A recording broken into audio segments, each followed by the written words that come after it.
What are conditions? Future uncertain events. Future uncertain events. We've got our express conditions, which are written into the contract, verbal or written. They're explicit in the verbal or written agreement, and we have to comply with them strictly. A condition, essentially the parties are contracting for a future uncertain event. Okay, let's make it real. If it's sunny on Saturday, you paint my garage for $200. If it's not sunny, we have no contract. That is a condition. Okay, so the duty to paint the garage doesn't arise unless it's sunny on Saturday. The duty doesn't arise until the condition occurs.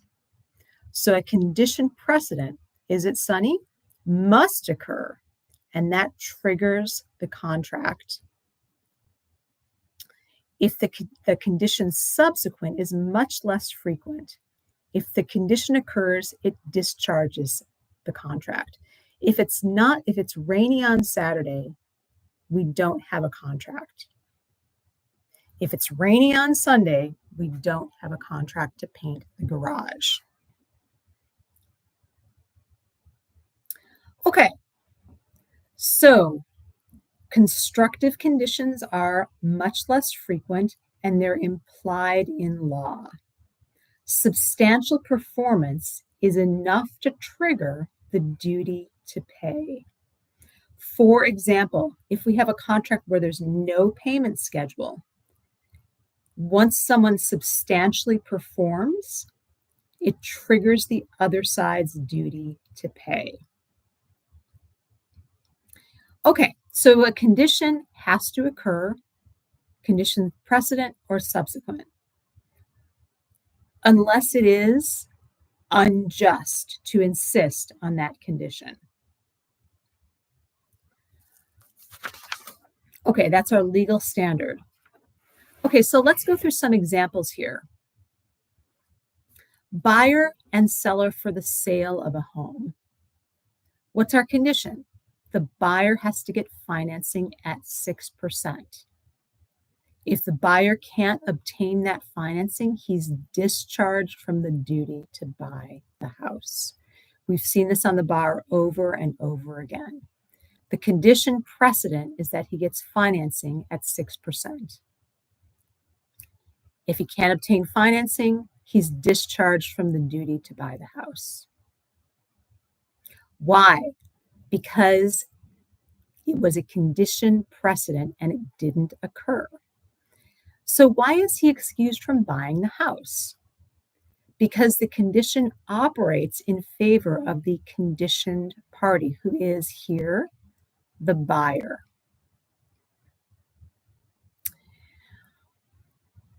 Under a construction contract, let's discuss the doctrine of substantial performance.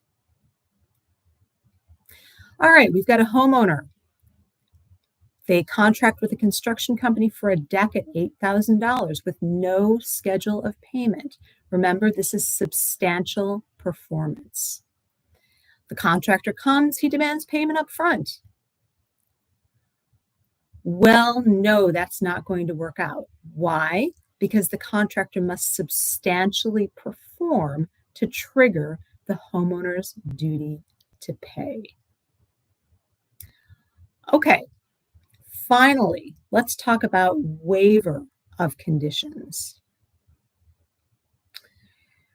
An election waiver is when the party just elects to perform despite the condition not occurring.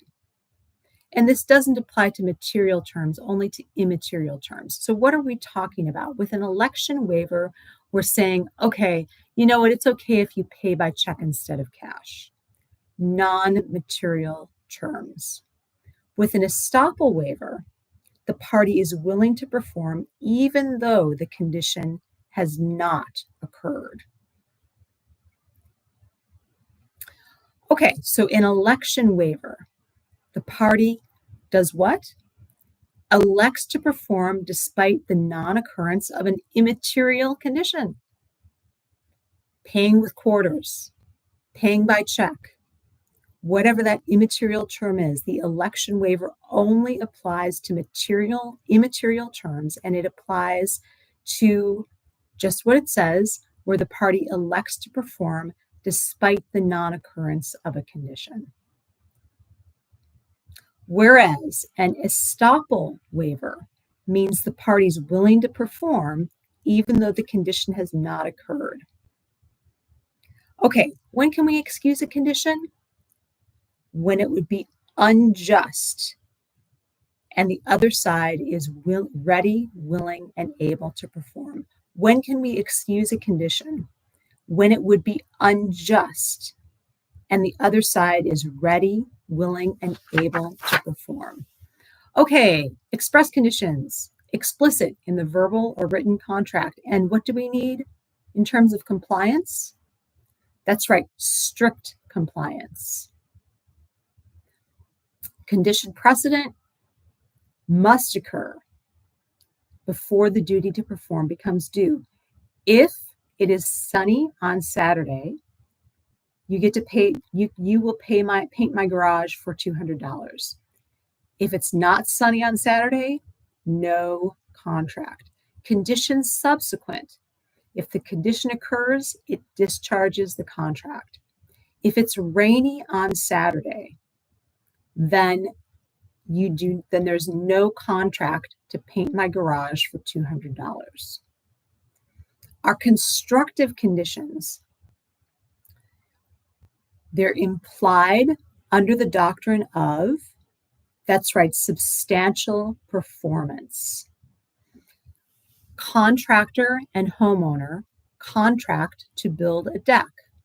Contractor demands payment up front. No, the court will say substantial performance satisfies that constructive condition to perform. The contractor needs to substantially perform to trigger the other side's duty to pay. Okay, so what are conditions? Future uncertain events. And you can waive them by election. You can waive them by estoppel. You can excuse them if it would be unjust to insist on them. And that's it for conditions.